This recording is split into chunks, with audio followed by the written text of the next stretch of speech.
அந்த நாள் ஏன் வந்தது, அதாவது ஈழத்தமிழருடைய பண்பாட்டியல்ல, அதாவது கல்ச்சர்ல நாங்கள் மற்றவர்களுக்காக, அதாவது தன்னுடைய குழந்தைகளுக்காக விதரம் இருக்கிற ஒரு சமூகம் தன் அண்ணனுக்காக அல்லது தன் தங்கைக்காக, தன் அண்ணன் கல்விக்காக அல்லது தன்னுடைய தங்கையினுடைய என்ன சிறந்த வேலை வாய்ப்புக்காக விதரம் இருக்கிறது, இந்த தூக்கு காவடி எடுக்கிறது, இவ்வாறு தங்களை அர்ப்பணிக்கின்ற ஒரு சமூக கட்டமைப்பை கொண்ட ஒரு மக்கள் கூட்டம் தான் இந்த தமிழர்.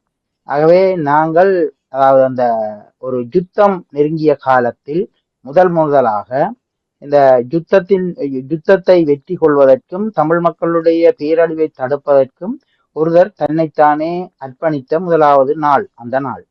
ஆகவே அந்த அவருடைய அர்ப்பணிப்புக்கு பிறகு ஒரு குறிப்பிட்ட நாள் ஜூலை 5ஆம் தேதி அது நடக்கிறது. ஆனால் அடுத்த மாதமே சமாதானம், அதாவது சர்வதேச தலையீடுகளுக்கூடாக, சர்வதேச தலையீடு இந்திய இலங்கை ஒப்பந்தம் இலங்கை தீவிர வருது என்றால் அது ஒரு சர்வதேச ஒப்பந்தம் தான், இன்னொரு நாட்டோட செய்யப்படுகிற ஒப்பந்தம். ஆகவே அந்த ஒப்பந்தம் வந்து ஒரு தற்காலிக அமைதியை கொண்டு வருவதற்கான ஒரு நடைமுறை அது வந்தது. அன்றைய காலத்துல உண்மையில ஒரு பெரிய பேரழிவை தடுப்பதற்காக மேற்கொள்ளப்பட்ட ஒரு தற்கொடை அது.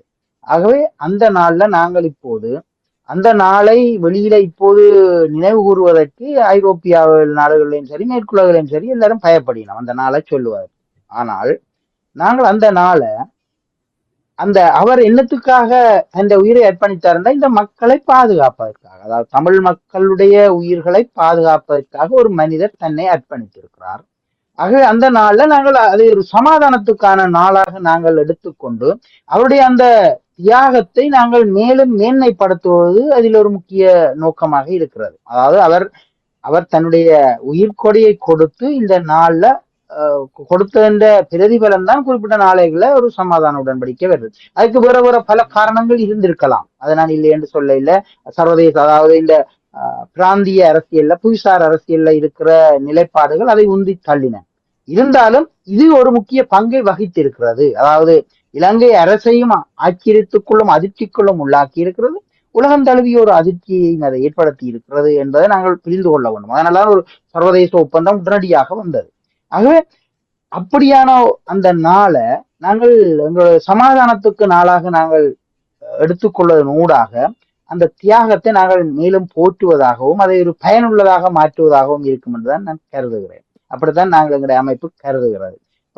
அதாவது வேற இந்த நாளை பல்வேறு விமர்சிக்கிற விமர்சகர்கள் இருக்கத்தான் செய்வார்கள். அதாவது இந்த உலகத்தில் எதிர் விமர்சனங்கள் 1000 வரும். ஆனாலும் எது சரியோ அதைத்தான் நாங்கள் செய்ய வேண்டும்.